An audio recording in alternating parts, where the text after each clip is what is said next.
12th students. Welcome to the biology class. Today I am going to teach chapter 3rd, human reproduction. So let us begin the topic.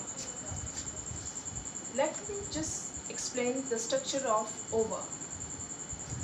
The structure of the ova, if you see, the size is 0.15 mm in diameter. This ova is surrounded by 3 layers. Let us see them. The outermost layer of the ova is called vitelline membrane. The second layer is zona pellucida, which is transparent non-cellular layer. The next layer is cells of corona radiata. These are thick follicular cells which protect this ova till fertilization and is broken down by acrosomal enzyme of the sperm only. Between the vitelline membrane and zona pellucida, a space is present which is called perivitelline space. This ovum shows polarity. It is having the 2 ends. The ends where the polar bodies are there is called animal pole, and opposite to the animal pole is vegetal pole. Suppose here is the animal pole, here will be vegetal pole. Now let us see the structure of the sperm. As you know, it is divided into 3 parts: head, middle piece and tail. Head contains acrosome as well as nucleus. Middle piece is made up of, or it contains, mitochondria, which provides energy for the movement of tail of flagellum. This sperm undergoes capacitation. What is capacitation? A sperm undergoes number of changes in order to fertilize ovum. What are these changes? The first is decapacitation. Factors are present on the head. Removal of cholesterol factors from acrosome takes place. Increasing permeability of calcium ions in the sperm takes place. After that, fusion of gametes takes place. So here are the following events. The first one is acrosomal reaction. Acrosome of the sperm release hydrolytic enzymes which are called sperm lysins. These are 3 sperm lysins. The first one is hyaluronidase, which dissolve the cementing substance hyaluronic acid present between the corona cells. The second is corona penetrating enzyme, which degenerates corona cells. The third is zona lysine or acrosine, which digests zona pellucida. And this is how sperm is ready to enter.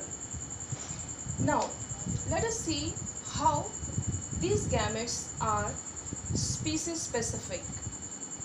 This is called compatibility reaction. This has been seen that they have special type of fertilizing and anti-fertilizing on the ovum and sperm, which identifies the gametes of the same species. Dear students, only one sperm enters. Egg shows cortical reaction. Vitelline membrane starts hardening and forms a fertilization membrane, which act as a barrier for the entry of other sperms, and thus no other sperms will enter. As soon as the sperm nuclei enters, what happens in the ovum? So here is an activation of ovum. As soon as the sperm enters ovum, secondary oocyte, which has been formed by oogenesis, undergoes second meiotic division, forms haploid ovum and one polar body, which will later on degenerate. Fusion of the sperm and the egg nucleus takes place. with definite path called copulation path in ovum. The fusion of paternal and maternal nuclei is called amphimixis or karyogamy, and zygote nucleus is called synkaryon. So here zygote is ready. So we move to the next topic, changes from single cell zygote to embryo. So here we are going to study three phases here. The first is cleavage. What is cleavage? Cleavage is repeated mitotic division in single cell zygote into a hollow, spherical and multinuclear blastula. This cleavage is called holoblastic because here complete division of zygote takes place. As this zygote is without yolk, it is also called elysical. Now here you can see the cleavage. This is the structure of zygote with animal pole and vegetal pole. The first cleavage is vertical, so two cells are formed and now they are called two blastomeres. The second cleavage is also vertical and now here four cells, that is four blastomeres are formed. The third cleavage is horizontal and here 8 cell or 8 blastomeres are formed. And this goes on and the morula stage is formed.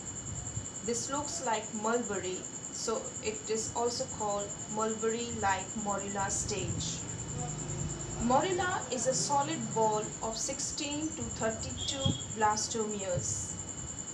This morula is surrounded by zona pellucida, the second layer trophoblast or trophoectoderm.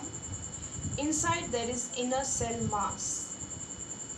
Morula state reaches uterus by the end of 4th day.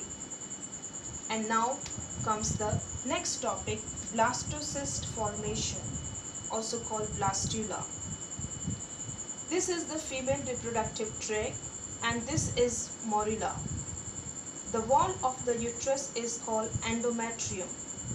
Inside this uterus, uterine milk is present, which is made up of glycogen-rich fluid.